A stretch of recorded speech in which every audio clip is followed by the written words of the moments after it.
I'm trying to imagine for you, like essentially unrecruited, don't have a guaranteed spot. You're at one of the best football programs in the country. Can you explain what that feeling was like walking on your freshman year? And like, when did you start to really see like, all right, I can compete with these guys and I can earn a spot? Yeah, I mean, I literally wanted to just like melt into the wall the first day I walked in. I was like, I felt so out of place.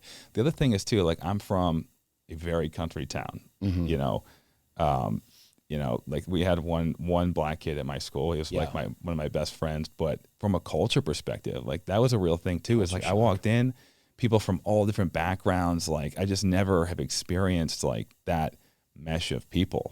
And I just felt out of place and overwhelmed. And, which looking back was like the best thing ever. But the first week was, I mean, I wanted to quit after the fourth day. Like it was horrible. I walked in and guys are massive, you know, these offensive linemen. I'm like, what is happening right now? Like I wasn't even that big and that strong. And they looked like they were 45 years old. And, I mean, my confidence that first semester, like couldn't have been lower.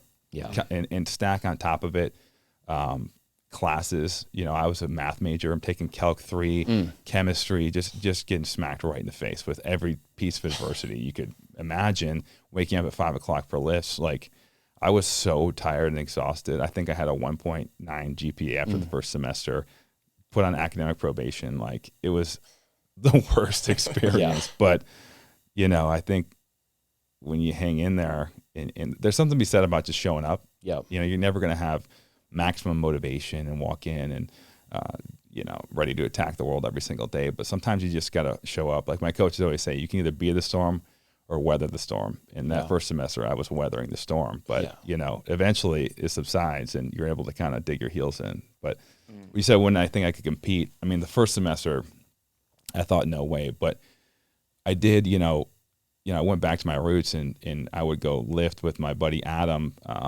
We would go and do extra lifts and go to the IM, the student center. And I got confidence from the fact that I was doing more than everybody else.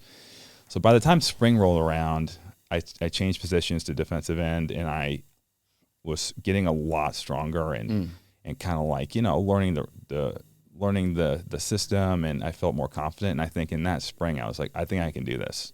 And from that spring to the next season, it was leaps and bounds better. So you faced a fair amount of adversity while you were at Michigan State, even beyond that first semester, some injuries and stuff. Did that force you to level up in ways that you probably otherwise wouldn't have really seen yourself grow? I think it did, but at the time, you know, I think at that age especially, you kind of just, it's almost like a day-by-day approach. So I don't know if I had like a great strategy, or I don't know if I had any epiphanies. I just, like I said, I just kept showing up. But there was a point where, you know, when I went to Michigan State, everyone from my hometown thought I was insane. They were like, we'd never had anyone go Division I in basically any sport. And they were like, what are you doing, basically? And I had this chip on my shoulder of like, I'm going to prove these people wrong. And so, you know, redshirt my first year. Second year, like I said, I got a lot of confidence. And, you know, before the season, it was like, we're going to give you a chance to earn a starting spot or a scholarship. That's like how far I had come at defensive end. And right before camp, we were doing summer conditioning. I pulled my quad. So normal pull, like a, you know, 2 or 3 week, like a hamstring tweak or whatever. And no big deal.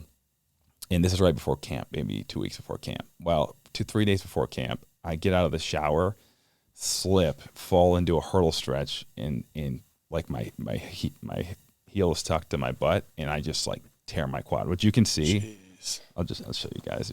That's crazy. Like you can see even like here, like my quad is like, there's nothing in there yet. So it's it gnarly. just straight snapped. Yeah, and it balled up. And so I woke up the next day and it felt horrible, but you know, this was my shot. You know, I had a chance to get a scholarship, and so I didn't tell anybody about it.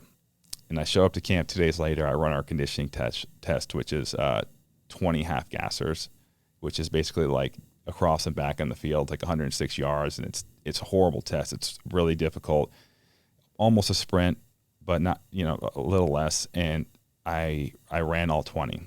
I bent, so I tore my rectus femoris, which is the only quad muscle that crosses your knee and your hip. So if I kind of bent over a little bit, it would take that tension off of my hip, and I was able to kind of look normal. Ran all 20, and I woke up the second day of camp, and my leg was, I'm not kidding you, black and blue from my hip to my foot. It was insane. Wow. And the trainers were like, oh my gosh, like, and we really didn't know what was going on because it was so swollen you couldn't see the muscle. But that was pretty much it for that season. So next season comes around, and I'm running with the twos. I'm second string at defensive end, still running with the twos.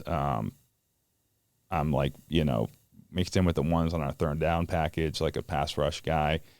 And we're like a week out from the season, and I like take a step and I just feel something like sharp in my knee. Turns out I tore some cartilage on the head of my femur and tore my meniscus all up, and had a knee surgery. Opposite leg. And, season was pretty much over. I remember I had knee surgery 2 days before our first game.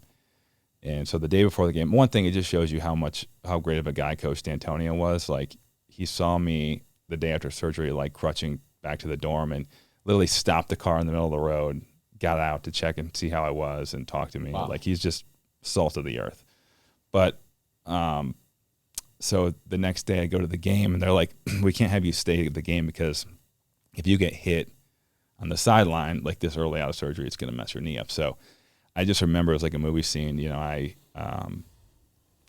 went for a pregame warm up, and I had to leave the stadium. I remember crutching away from the stadium, and I don't know if you've ever been outside of a stadium during a game, but it's like a ghost town. Yeah. So I'm crutching away from the stadium. I can hear like the crowd from the game in the background, and it was like, it was low. It's just so sad. And so now I'm 3 years in, and I haven't played it down. So having that chip on my shoulder, everyone from my hometown just thinks I'm not good enough to play. And I'm like, no, I'm telling you, I'm good enough to play. And so, that whole season, like, my knee, like, it's supposed to be recovered, and it just felt horrible. I couldn't extend my leg. I couldn't run. It was not good. And I remember leading up to that spring, Kirk Cousins was our quarterback, and I was like, dude, I think I might be done. Like, I don't know if, I don't think my knee's ever going to be better. Like, I can barely run. And, he's like, I'll pray for you. And again, probably the best leader I've ever been around. But that spring, I'm like, okay, I'm going to give it a shot. I'm going to try. I can't really run.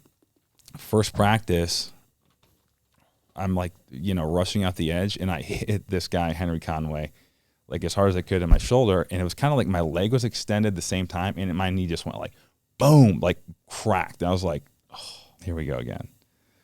Like, this is it. And it kind of felt okay. And I woke up the next day anticipating like it's going to be horrible pain. Mm-hmm. And we went to warm up, and all the pain was gone. Wow. Like, completely fine. Didn't knock it back into place. And so the doctors think there was like some cartilage now I know exactly what happened is I had knee surgery like in April, and there was a 2 centimeter chunk of bone they had to take out that was just settled in the back of the knee. So that had to be settled in a place that was causing a major issue, got hit, and just popped it out, and it settled in a place that didn't cause a problem. That's amazing. And I didn't know that till like this year, but so that happened, which if it didn't, I would have never played again, but happened and ended up, starting and having a great couple of years.